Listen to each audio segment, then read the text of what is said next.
My friends like to say I'm the kind of guy who builds a life quietly, not in a boring way, just steadily. The kind of man who believes that if you show up every day, love will take care of the rest. I used to be proud of that about myself. My name is Brian Calder. I'm 34. I work as a software engineer at a mid-sized tech company.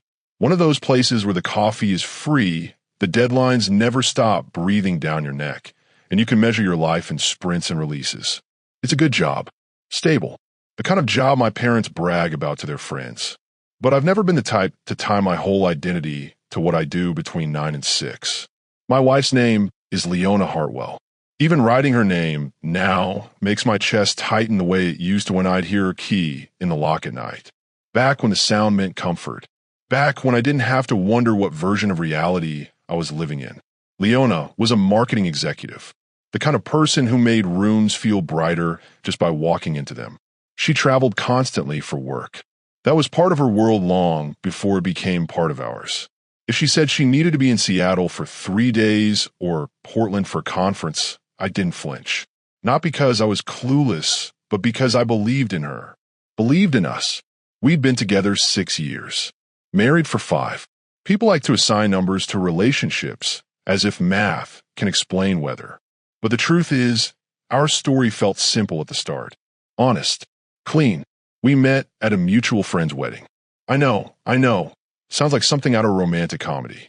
I was a groomsman dragged into a fitted suit I didn't want to pay for.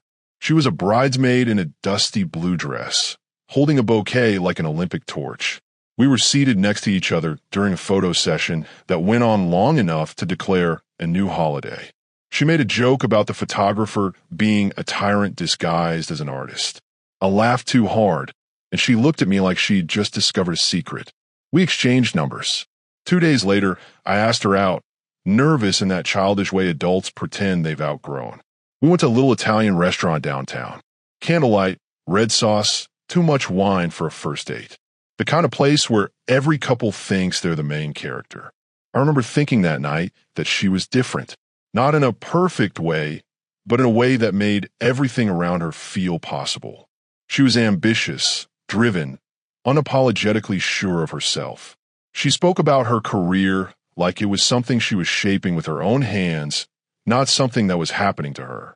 I admired that. I was comfortable in my job, but not on fire for it. Leona had a fire. Being with her made me want to step up. I started pushing for more responsibility at work, not because she asked me to, but because I wanted to feel like I was meeting her in the middle of her momentum. When she talked about campaigns, clients, and strategies, I didn't always understand every detail, but I understood her excitement. And I loved how her eyes lit up when she explained things. She knew what she wanted from life, and she wasn't waiting for permission. Our courtship was the kind that makes you think the world is cooperating with you. Weekends in the mountains. Late-night diners where the waitress kept refilling our coffee because we never stopped talking.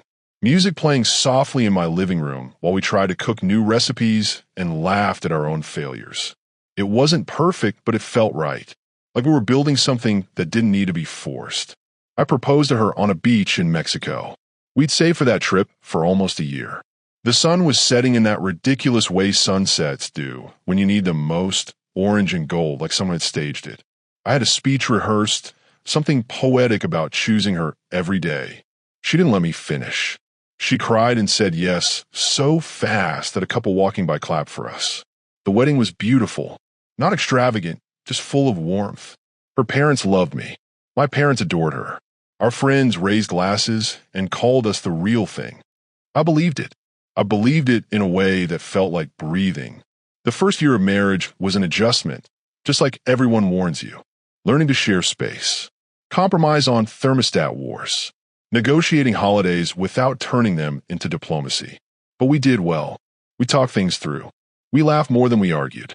Friday nights were sacred. No phones, no work, no distractions. Just us ordering takeout or trying some new place in the city, letting the week fall off her shoulders. Then Leona's career took off. She'd always been talented, but suddenly the world noticed. A promotion to senior marketing director meant bigger clients and a wider territory. The travel started slow, once a month, then twice. and it felt like she was packing a suitcase every other week. I supported her. I meant it when I said I was proud. When she'd come home exhausted from Chicago or Los Angeles, I'd have dinner ready, or I'd at least try. I'd run a bath, listen to her vent about difficult clients and messy team dynamics. I liked being the person she could come home to, being her safe place. Some nights, she'd fall asleep on the couch with her laptop open, still half in some presentation she was polishing. I'd close it gently, cover her with a blanket, and feel this quiet satisfaction that we were a team. I was doing my part. Did we miss each other? Sure. There were stretches where I ate alone, watched shows alone, went to bed alone. But I told myself it was temporary, that building a life sometimes meant weathering distance. We weren't the first couple in the world to deal with travel. Love is supposed to stretch, right? And I never wanted to be that kind of husband who interrogates the person he loves. I never wanted to be the guy who checks receipts, analyzes timestamps, or turns every business trip into a courtroom cross-examination. I'd seen that kind of distrust before. It doesn't protect love. It poisons it. Trust is supposed to be absolute. That's what makes it trust. The moment you start policing your partner's life, it means something is already cracked. So when Leona said, "I'm heading to Portland for 3 days," I kissed her cheek, told her to be safe, and asked her to call when she landed. She'd remind me to water the plants in the sunroom, or make some joke about how hotel coffee was a crime against humanity. I'd laugh, wave goodbye, and go back to my day. Looking back, there were moments that felt off. Not obvious alarms, more like small flickers at the edge of a screen. She'd sometimes come home more tired than a trip should make someone, or a little too eager to fill silences with details I hadn't asked for. But I wrote it off. Work stress, jet lag, the normal wear of a life moving fast. I loved her. I trusted her. I thought that was the whole point. And that's the thing about a lie you don't know you're living inside. It feels exactly like the truth. Every ordinary day becomes evidence. Every routine becomes a foundation. You stop imagining collapse because you don't even know the ground is hollow. That was my life. Quietly built, carefully tended, full of plans for the future we talked about like they were already on the calendar. I didn't know that somewhere in the middle of all that normal, something else was growing. Something I couldn't see yet. Something that would eventually walk right into my world and tear the floor out from under me. But in part one, I didn't know any of that. In part one, I was still the man who believed he knew his wife. The man who thought love, loyalty, and time were enough to keep two people aligned. And if you had asked me back then whether my life could split in half in a single night, I would have looked you straight in the eye and said no. Because I wouldn't have believed it. Not then. Not with her. Not with us. That Friday looked like every other Friday I'd been living through lately.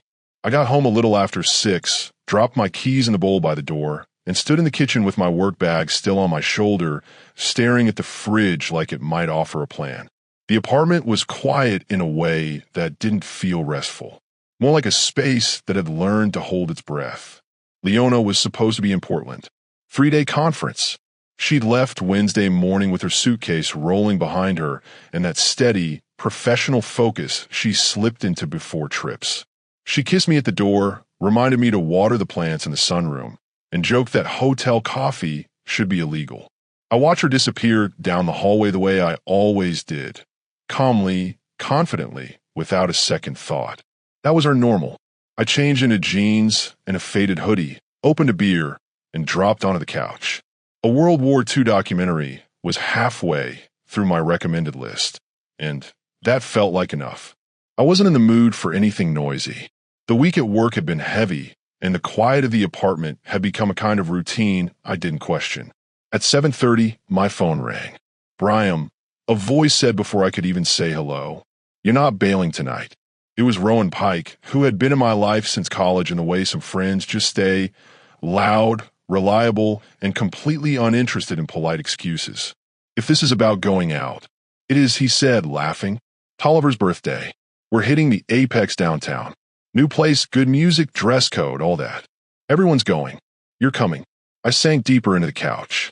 "Man, I'm exhausted. I'm staying in." Rowan didn't miss a beat. "When's the last time you came out with us?"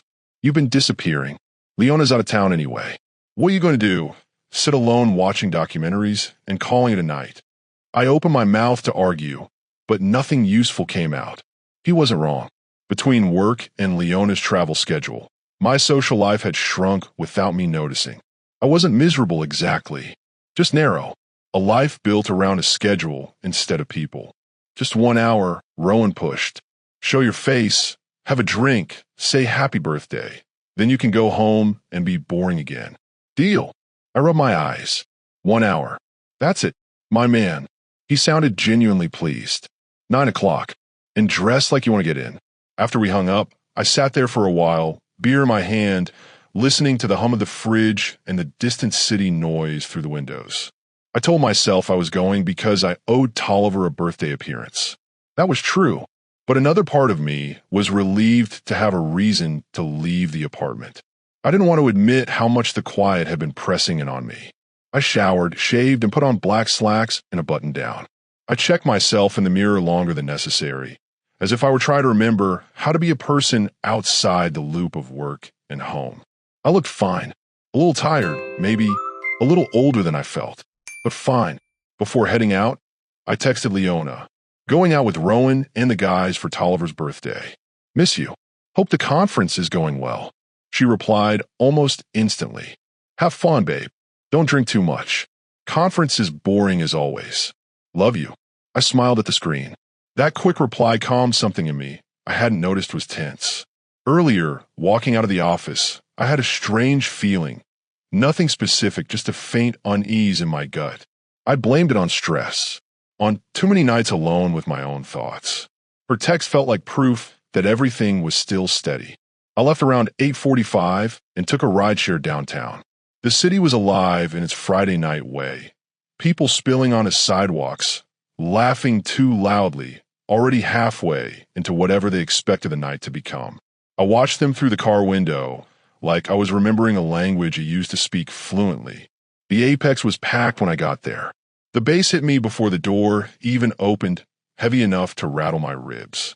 Strobe lights cut white lines through fog, drifting near the ceiling. The air smelled like perfume and cold AC and the faint sweetness of spilled drinks. I spotted the group near the VIP section. Rowan lifted both arms like I just crossed a finish line.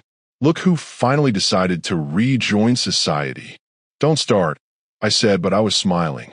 Tolliver Shaw was already bright with birthday energy. 3 drinks in, grinning like the night belonged to him. He pulled me into a one-armed hug. You actually came, he shouted over the music. I was starting to think you turned into furniture. Happy birthday, I yelled back. Try not to break anything. We fell into the easy rhythm of old friendship. Shots I didn't plan to take. Jokes that didn't need context. Marlon Voss was there too, telling a story about his boss like it was a courtroom drama. I laughed harder than I expected. For the first time in weeks, I felt present. Not glued to my laptop. Not pacing an empty apartment. Just there. And that's when I saw her. At first it was barely a sight at all, just a flash of familiar dark hair across the crowd.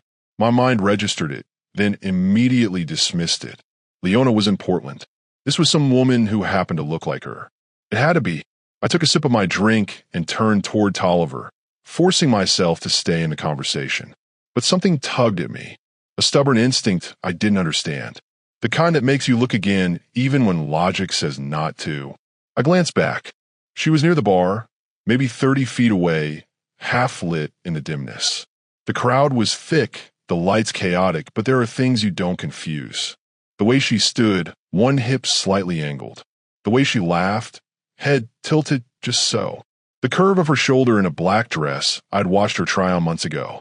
My chest tightened. This wasn't possible. My brain started scrambling for explanations. Maybe her trip had ended early. Maybe something changed last minute and she came home. Maybe she'd seen Rowan's post about the birthday and decided to surprise me. That thought was almost comforting, right up until I noticed who was with her. A man stood close beside her, not a casual distance, close enough that their space looked shared. He was tall, athletic in a clean, intentional way, wearing a fitted jacket and a watch that caught light whenever he moved. I didn't recognize him, not from work events, not from our circle, not from anywhere. Leona smiled at him, and it wasn't a polite smile. It was familiar, easy, like she didn't need to think about offering it. My mouth went dry. The music kept pounding, people kept moving, my friends kept laughing behind me. But suddenly everything around me felt far away, like the entire club was sliding backward and leaving only that small scene in focus. I told myself I was missing something, that I shouldn't jump to conclusions. I didn't have the full picture, but my feet were already moving. I pushed through the crowd, weaving between shoulders and glittering dresses and raised glasses. I heard Rowan call my name once, maybe twice, but his voice sounded muffled like it was coming from another room. All I could see was my wife, standing somewhere she shouldn't be, in a city she shouldn't be in, beside a man who wasn't me. I was about 10 feet away when she laughed at something he said. She lifted her hand toward him, fingers brushing his cheek in a way that froze my blood. And then she leaned in. The club didn't get quieter. The lights didn't stop. Nothing in the room changed except me. But it felt like the floor dropped out of the world. I didn't know what I was about to witness yet. Not fully. But I knew, in the tightest, coldest part of my body, that whatever came next was going to divide my life into two halves. And I couldn't stop walking toward it. I was close enough to hear her laugh clearly. Not the polite laugh she used with clients. Not the quick sound she gave strangers. Her real laugh. The one that used to bounce off our kitchen walls when she told me something ridiculous about work. The laugh that always made me feel like I was standing in the safest place on earth. For a second, my mind tried to rescue me. Try to force another explanation into the scene. Maybe it's not her. Maybe I'm tired. Maybe I'm seeing what I'm afraid to see. Leona was supposed to be in Portland. She had texted me from there barely an hour ago. That was the reality I knew. That was the reality I'd invested years in. So my brain scrambled for a version of this that didn't destroy that. But my eyes kept pulling me back. She stood near the bar, half lit by the club's flickering lights. The crowd was thick, the air full of movement, but she was unmistakable. The way she angled her shoulders when she listened. The way she held her drink. The way her hair fell over one side of her neck. These are the intimate details you learn when you share a life with someone. They aren't things you mistake. And she wasn't alone. A man stood close to her. Not just nearby, not in a casual, social distance. Close in the way people stand when their bodies already know each other. When I don't need to think about the space between them. My heartbeat started pounding so hard I could feel in my throat. The bass from the speakers wasn't the loudest thing in the room anymore. My pulse was. Every step I took toward them felt both slow and inevitable, like I was walking into a wave I couldn't outrun. I was about 10 feet away when she leaned toward him. I saw her hand lift to his face. The gesture wasn't rushed. It wasn't awkward.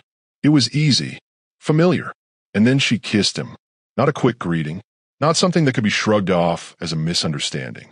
It was a kiss that carried weight, the kind you don't give someone you barely know. The club did not go quiet. The music kept blasting, lights kept stroking the dark, people kept dancing. But inside me, the world shut off like someone had yanked a cord from the wall. There was only that moment, suspended in front of me, bright and undeniable. I don't remember deciding to move closer. My body did on its own. Behind me, I heard Rowan call my name, startled and confused, but his voice sounded distant, muffled like I was underwater. None of it mattered. Everything had narrowed to that small circle of light by the bar. When the kiss ended, Leona smiled up at him. It was a smile I knew, a smile I'd built my life around. For years, I had believed that look was part of the private language between us. Seeing it aimed at someone else felt like finding out your house key fits a stranger's door. Something cold spread through my chest. I heard my own voice before I fully knew I was talking. Leona. It came out steady, low, almost calm. The way your voice sounds when there's no air left for emotion. She turned. I watched her face change in a rapid storm. Confusion first, because she wasn't expecting me there. Then recognition, sharp and instant. Shock, fear, and then a brittle attempt at composure, like she was trying to pull her expression back into place before it shattered. Brian. Her voice cracked on my name. I didn't answer right away. I looked at her like I was trying to make sure she was real, like I could still wake up if I stared hard enough. You said you were in Portland, I said. Her mouth opened, closed. Her eyes darted to the man beside her and back to me, searching for a script that didn't exist. This isn't, she started. The man shifted a half step forward. He looked between us, confused, maybe even annoyed, like he'd been dragged into a scene he didn't understand. Hey, he said, raising his hand slightly. I don't know what this is, but maybe we should. I turned fully to him. Handsome in a forgettable way. Tall, athletic, clean cut, expensive watch. The kind of guy who belongs in glossy ads for cologne. He didn't look afraid. Not yet. He still thought this was a debate he could settle with calm words. Who are you? I asked him. Leona's breath hitched. Brian, please. Just listen. Who is he? I asked her, my voice flattening further. She shook her head quickly, eyes wet already. You don't understand. This isn't what it looks like. I stared at her. There's a moment in a betrayal where the truth lands so hard your mind tries to reject it out of self-defense. I was in that moment. My thoughts were flickering like a failing light bulb. I could feel the parts of me that wanted to believe her, that wanted a loophole, but my body didn't wait for my mind to settle. I'm not a violent person. I avoid conflict. I haven't thrown a punch since I was a teenager. I'm the kind of guy who talks things out, who believes anger is something you keep behind your teeth. But something in me snapped so cleanly I almost heard it. My fist swung before I realized I decided to swing. It connected with his jaw. The impact jolted up my arm and into my shoulder. He stumbled backward into a group behind him. A high table tipped. Drinks splashed. Someone screamed. The crowd surged. The whole club shifted into chaos in a heartbeat. Security was on me instantly. 2 guards grabbed my arms. Not gently. Rowan and Tolliver rushed in from behind, gripping my shoulders, shouting my name, trying to anchor me. The man was down for a second, then sitting up, one hand to his face, staring at me with shock that was quickly turning into anger. And Leona stepped between us. Her hands were raised, shaking. Don't touch him, she yelled. Not me. Not us. Him. Those 3 words hit harder than anything else that night. I froze. The guard still held me, but I wasn't fighting anymore. I was staring at my wife, trying to understand how her instinct in that moment could be to protect him. Leona, I said quietly, and my voice finally cracked. What are you doing? She shook her head, tears spilling now, mascara already smudging. Brian, please, let me explain. I laughed once, short, bitter, disbelieving. Explain what? That I'm imagining this. Her face folded. She took a step toward me. A guard tightened his grip. Sir, you need to leave now. I didn't resist. I felt emptied out, like the punch had drained all the heat from my body and left only cold ash. Leona reached for my sleeve as they pulled me away. Please don't go. I looked at her one last time. Don't, I said. The word came out soft but final. Don't say another word. They guided me through the crowd, phones raised all around. People filming like my life was entertainment. Rowan and Tolliver followed, faces tight with worry and confusion. I didn't look back until we were at the door.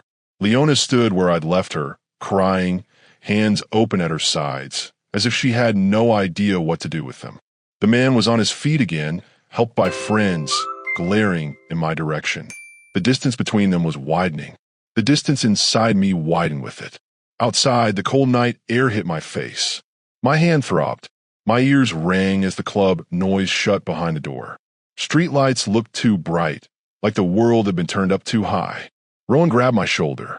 Brian, what just happened? I swallowed. The words felt unreal even as I said them. That was my wife. Silence spread between us. In that silence, I understood something I wasn't ready to name yet. I wasn't going home tonight. Not to the apartment. Not to the life I thought was waiting there. Because whatever I'd had before I walked into that club was gone now. And I didn't yet know what was going to be left in its place. I didn't sleep that night.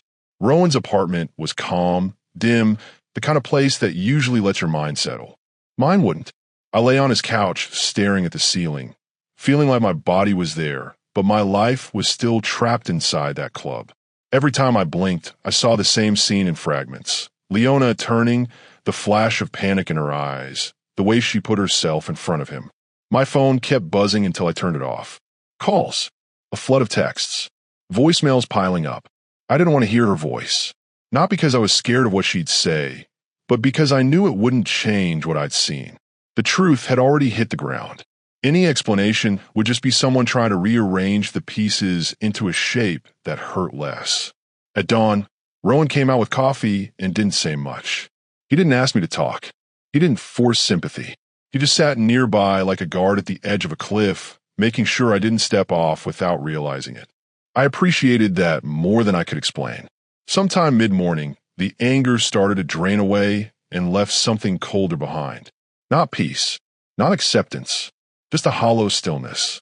Like I'd been emptied and my ribs were echoing. I called my office and asked for a personal week. My manager didn't ask questions. I'd never taken time off on short notice before, and I guess that bought me trust when I needed it most. Then I turned my phone on for one reason, to block Leona's number.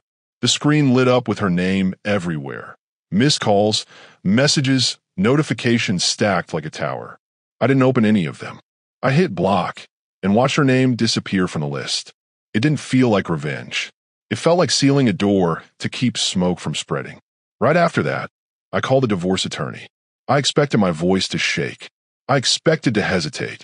But the call was simple. There was no debate left inside me. The moment I saw her in that club, everything I needed to know had been delivered in one clean blow. My attorney spoke in calm terms about options and timelines. I listened, replied, answered questions like I was discussing someone else's life. I scheduled a meeting for the next day. That afternoon, I went back to our apartment while I thought Leona would still be away. I moved through rooms that suddenly felt staged. Her coat on the hook, her mug by the sink, her papers on the dining table, her perfume on the dresser. The place was full of her, but she wasn't here, and that mismatch made my stomach tighten. I didn't pack. I didn't throw anything. I just took a breath, walked into the bedroom, and sat on the edge of the bed like it belonged to strangers. I met my attorney the next day. We went over basics, assets, timeline, legal grounds. The house was the biggest detail, and even that wasn't complicated on paper. I'd bought it 2 years before the marriage. The deed was in my name only. The law was clear. It didn't feel clear in my chest, but it was clear enough to sign. A week later, the papers were ready. I signed them without drama. My attorney slid them into a folder, labeled the next steps, and I walked out into a bright afternoon thinking, so that's it. A marriage ends in a hallway and a signature. I left the documents on the kitchen table under a glass, like a note for someone who had already left the story. When Leona came back, I wasn't there. I stayed at Rowan's. I couldn't risk seeing her face, hearing her voice in the doorway. I didn't trust myself to be cold, and I didn't trust myself to be soft. Either way felt like a trap. She tried reaching me through friends. Rowan shut it down. Tolliver shut it down. Marlon shut it down. They were loyal in that quiet, practical way that matters most. No one played messenger. No one told me what she said. They just protected the boundary I didn't have strength to defend yet. Even so, the rest of the story found me because it always does. I didn't go looking. I didn't stalk her pages or dig through rumors. I wanted her erased from my brain. But people talk. Mutual friends slip. Someone posts a vague line online. Someone else adds a detail. Then another. It's like watching a puzzle assemble itself against your will. His name was Derek Vale, a consultant. She'd met him at an actual conference about 6 months earlier, so the timeline wasn't imaginary. It started quietly, according to what I heard. Long messages late at night that were easy to hide under the label of work. Calls that stretched past midnight. Emotional closeness built in small steps, dressed up as professional support. Then it crossed a line. They began coordinating schedules. Cities lining up a little too perfectly. Trips that looked legitimate on the calendar, but weren't always what she said. Some conferences were real. Others were cover stories. She'd tell me Chicago, then drive a couple of hours to meet him at a hotel outside the city. She posted old photos from previous work events to keep the illusion alive. She memorized details about places she wasn't actually visiting so she could answer my questions without hesitation. That part still makes my skin prickle. Not because of the planning, but because of how smoothly she lived inside it. She could look me in the eye over dinner and describe a boring seminar while she was building another life in parallel. The worst detail wasn't the logistics. It was the memory someone reminded me of. Months earlier, she had told me about a coworker who was cheating. We talked about how selfish it was, how it tore people apart. She looked right at me and said she could never do that to me. That betrayal would destroy her. I had believed her. That memory came back now like a delayed punch I never saw coming. The night I caught them wasn't even supposed to happen. Derek lived in our city, but they usually met elsewhere to keep the odds low. That Friday, she told me Portland, but she was actually downtown in a hotel with him. The Apex was new and trendy and crowded enough to make people feel anonymous. She never expected me to be there. Neither did I. If Rowan hadn't dragged me out, I would have been at home with a beer and a documentary, trusting her text, trusting my marriage like I'd always done. Instead, her entire double life collapsed in seconds. And then came the part that felt almost unreal in its cruelty. Derek disappeared from her life almost immediately. Not because I chased him, I didn't.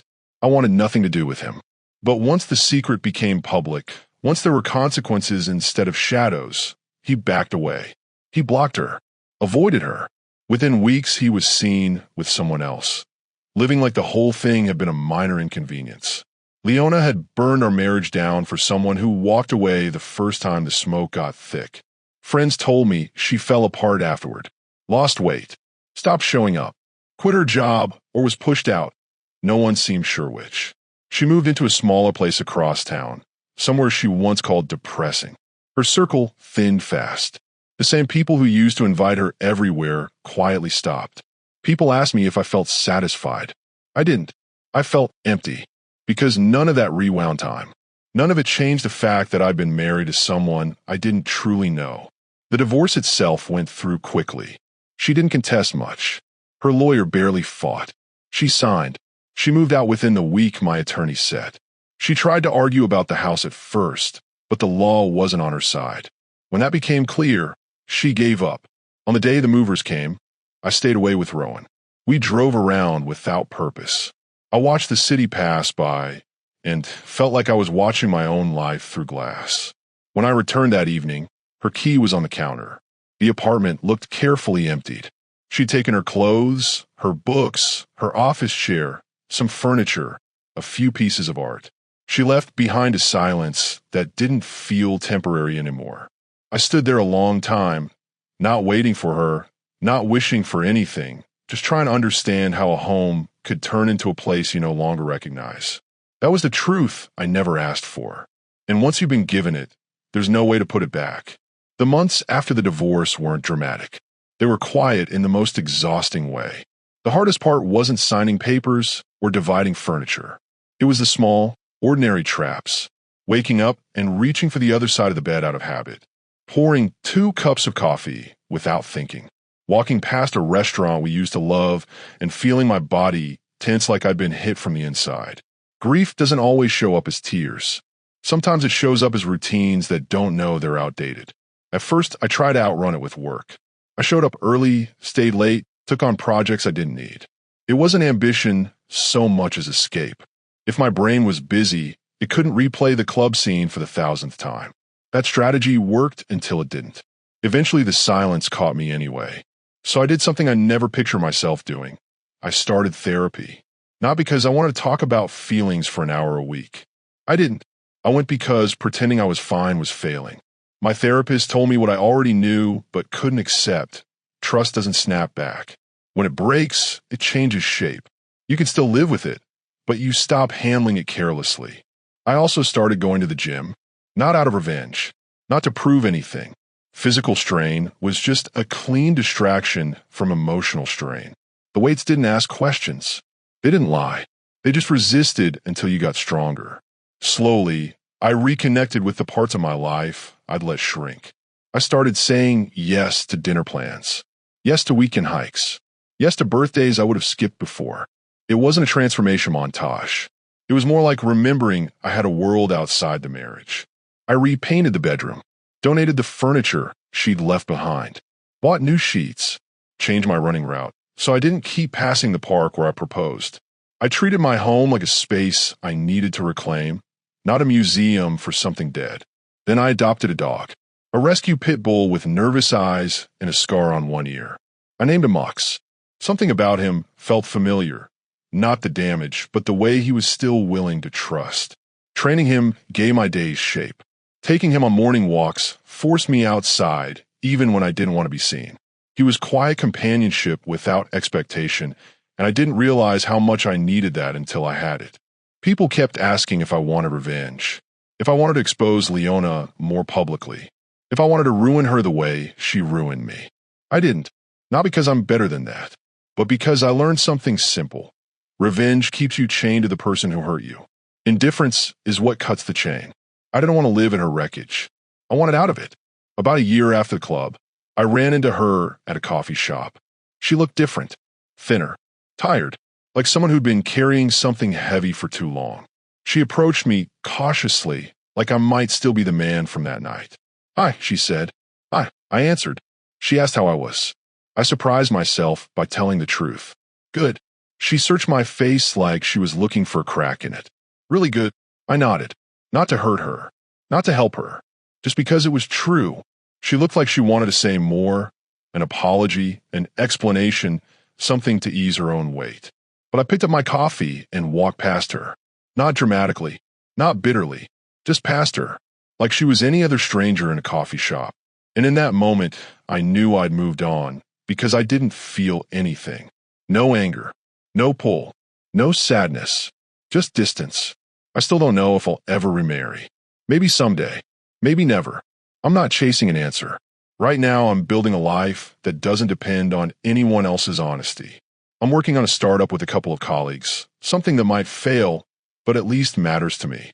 I'm training Mox to be a therapy dog so we can visit hospitals and nursing homes. I'm planning a solo backpacking trip through Southeast Asia next year. I'm living, actually living, not waiting for someone to come back from a trip, not shaping my days around someone else's calendar. That night at the Apex was the worst night of my life, but it didn't end my story. It started a different one built on truth instead of habit, on clarity instead of comfort. Sometimes fate doesn't push you towards something beautiful. Sometimes it drags you away from something toxic that looked like love. I used to think I was unlucky to find out the way I did. Now I understand I was lucky I found out all. Before kids, before a bigger house, before my life was even more tangled into a lie. I'm 35 now, single, sitting on my back porch with Mox asleep at my feet. The house is quiet, but it isn't empty. There's a difference. My phone buzzes. A text from Rowan. "Poker night Friday. You in?" I smile and type back. "Yeah, I'm in." Thank you for listening to today's stories. If you enjoyed listening, please like and subscribe if you haven't done so already. Also, leave a comment below to share your thoughts on what happened. Take care.